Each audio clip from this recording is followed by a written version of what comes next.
सांगली भीमा कोरेगाव 207व्या शौर्य दिनानिमित्त सांगली येथील राजश्री शाहू कॉलनी भीमनगर येथील भीमा कोरेगाव क्रांतीस्तंभास अभिवादन करण्यास अलोट गर्दी निर्माण झाली। ज्येष्ठ साहित्यिक व आंबेडकरी चळवळीचे नेते प्राध्यापक गौतमीपुत्र कांबळे, उद्योजक तथा गुगवाड येथील धम्यभूमीचे शिल्पकार CR Sanglikar, democratic party of India पक्षाचे राष्ट्रीय अध्यक्ष प्राध्यापक सुकुमार कांबळे यांच्या प्रमुख उपस्थितीत महामानवांच्या प्रतिमांना अभिवादन करून क्रांतीस्तंभास मानवंदना देण्यात आली।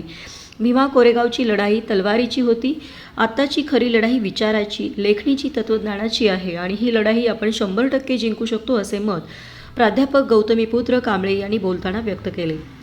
तसेच जगन्नाथ ठोकळे यांच्या प्रयत्नातून निर्माण झालेले हे उद्यान सांगली जिल्ह्याचे नाव महाराष्ट्रात मोठे करेल असे मत व्यक्त करीत जगन्नाथ ठोकळे यांचे अभिनंदन केले। CR सांगलीकर म्हणाले की जगाला गौतम बुद्ध आणि बाबासाहेबांच्या विचाराची खरी गरज आहे। माता रमाई आंबेडकर उद्यान देखभाल व संरक्षण समितीच्या अध्यक्ष आशाताई साबळे, उपाध्यक्ष आशिष गाडे, शिवाजी वाघमारे, अविनाश कांबळे, अरुण आठवले, प्रफुल्ल ठोकळे, संस्थापक माजी नगरसेवक जगन्नाथ ठोकळे, सुरेश दुधगावकर यांच्यासह पृथ्वीराज पवार, रिपब्लिकन पक्षाचे जिल्हाध्यक्ष राजेंद्र खरात, युवक जिल्हाध्यक्ष श्वेतपद्म कांबळे, ब्लॅक पॅन्थरचे नितीन गोंधळे, माजी नगरसेवक बीरेंद्र थोरात, माजी नगरसेविका अनारकली कुरणे, शेवंता वाघमारे, उत्तम कांबळे, अशोक मासाळ यांच्याबरोबर दीपस्तंभ बुद्धविहार, श्रावस्ती बुद्धविहार यांचे पदाधिकारी उपस्थित होते। महानगरपालिका अधिकारी तसेच विश्रामबाग पोलीस मोठ्या संख्येने उपस्थित होते। जय भीम। आज 1 जानेवारी शौर्य दिनाच्या निमित्ताने किंवा शौर्य दिनासाठी म्हणून जगन्नाथदादा ठोकळे यांनी साकारत असलेल्या शौर्यस्तंभ पूर्ण झालेला आहे। ह्या पूर्णत्व झालेल्या गोष्टीला शुभेच्छा देण्यासाठी म्हणून आम्ही आज सर्वजण एकत्रित जमलो होतो। शुभेच्छा तर दिलेलेच आहेत, पण ज्या पद्धतीने आपले पूर्वज शौर्य गाजवलेले आहेत त्याच पद्धतीने त्याच्यापेक्षा आणखीन जास्त प्रमाणामध्ये आपल्या येणाऱ्या तरुण पिढीने शौर्य गाजवलं पाहिजे। शौर्य म्हणजे फक्त लढाईत म्हणत नाही मी, उद्योगधंद्यामध्ये जाऊन लढलं पाहिजे, शिक्षणामध्ये त्यांनी शौर्य गाजवलं पाहिजे, प्रत्येक राजकीय याच्यामध्ये पण शौर्य गाजवलं पाहिजे। अशा पद्धतीचे एक विजयस्तंभाला पाहिल्याबरोबर प्रत्येकाच्या मनामध्ये उचलून यायला पाहिजे। त्यासाठी मी सगळ्यांना शुभेच्छा देतो। त्यासाठी या पुढील काळामध्ये दरवर्षी 1 तारखेला आपण सांगलीच म्हणणार नाही मी, पश्चिम महाराष्ट्र असू दे, इकडं असू दे, जे पुण्यामध्ये ब्रिटिशांनी उभं केलं होतं, पण इथे एक भीम सैनिक, एक बाबासाहेबांचा एक पाईक असलेला जगन्नाथ ठोकळे साहेबांनी हे विजयस्तंभ सांगलीमध्ये साकारलेला आहे।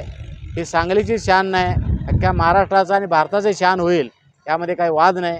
अशाच पद्धतीने आपण दरवर्षी 1 तारखेला इथं जमणार आहोत।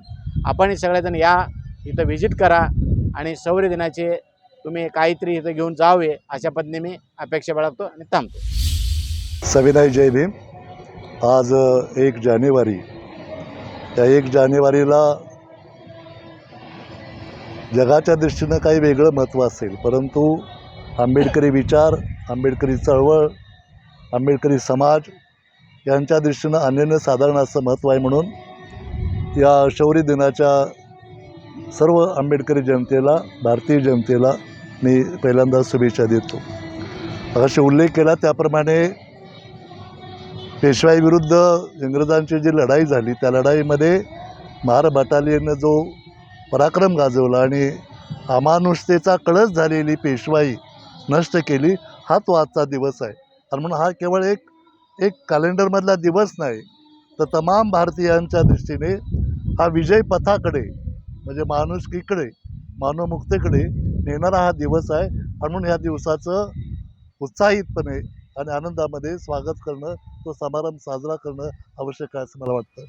भीमा कोरेगावची प्रतिकृती इथे आमचे सहकारी मित्र जगन्नाथजी ठोकळे यांच्या प्रेरणेने, मार्गदर्शनाने आणि कार्यकर्त्यांनी उभारलेली आहे।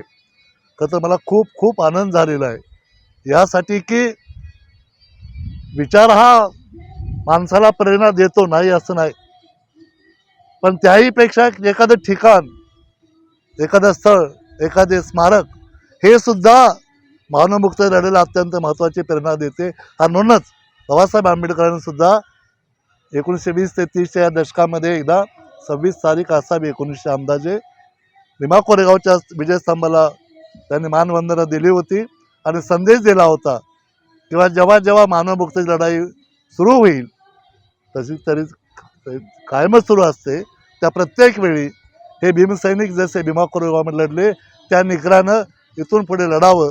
फक्त मागाशी उल्लेख केला त्याप्रमाणे प्रत्येक लढाई ही काही तलवारीचीच असते असं नाही, बहुतांशी ती आता लेखणीची विचाराची असते. तीही लढाई आपण लढू आणि जिंकू अशा प्रकारचा आशावाद व्यक्त करतो. पुन्हा एकदा शौर्य दिनाच्या सर्वांना शुभेच्छा देऊन थांबतो. जय भीम.